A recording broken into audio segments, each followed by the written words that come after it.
good evening and thank you for coming. Nalini Singh is Good joining evening. us, senior journalist who doesn't mince her words. Thank you very much, Nalini ji, for coming in. And in a few minutes, Harish Salve will be joining us, former Solicitor General, and Amar Singh, who had a press conference, perhaps to take immediate political mileage of this entire incident. Begin by asking you, Mr. Natwar Singh, you were till recently with Mayawati, till you walked out because of differences. How do you view this incident?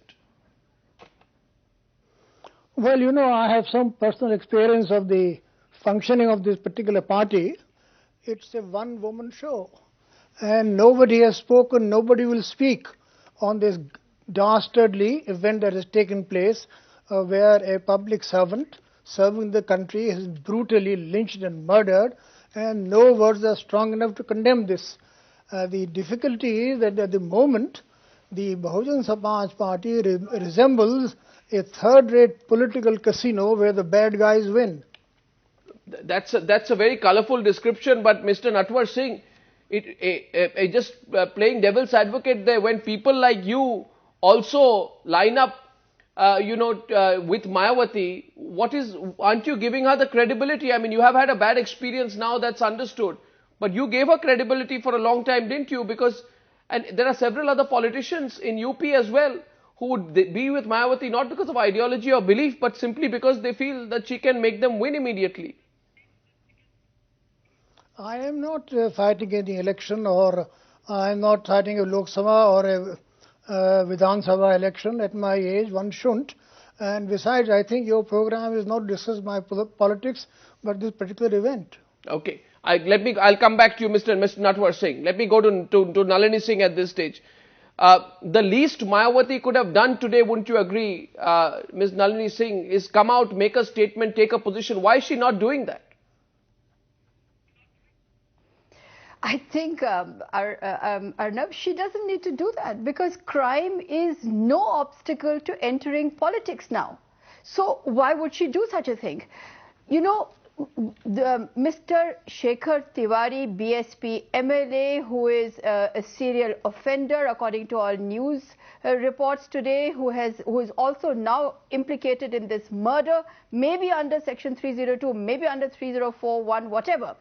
But Mr. Shekhar Tiwari, mark my words, might come one day to save the government of Mayawati if she needs it. Just as 5 months ago, exactly 5 months ago, 6 members of parliament came from jail and to vote for who will govern India, they came to parliament. So crime is absolutely no obstacle to joining politics.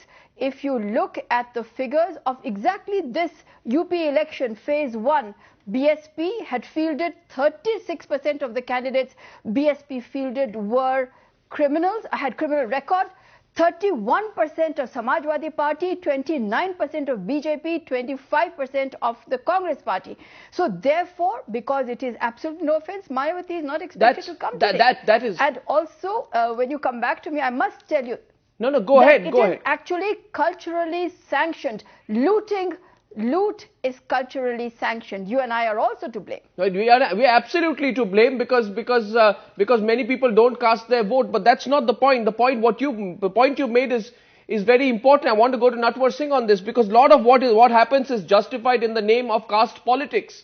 And if I were to be absolutely direct about it, I want to ask Natwar Singh, if action is taken against this person, Shekhar Tiwari, he's from the Brahmin community, a community Mayawati has wooed.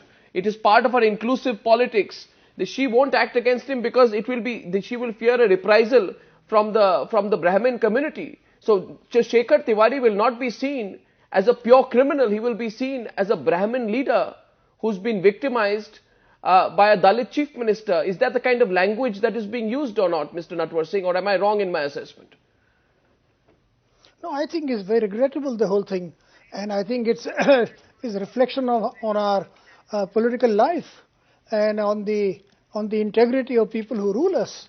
And I have no doubt that law must take its course, and if the UP government doesn't do so, I think the central government should make it quite clear this kind of conduct, this kind of behavior, this kind of lynching is unacceptable in India's democracy. Absolutely. And this point has to be made again and again and again.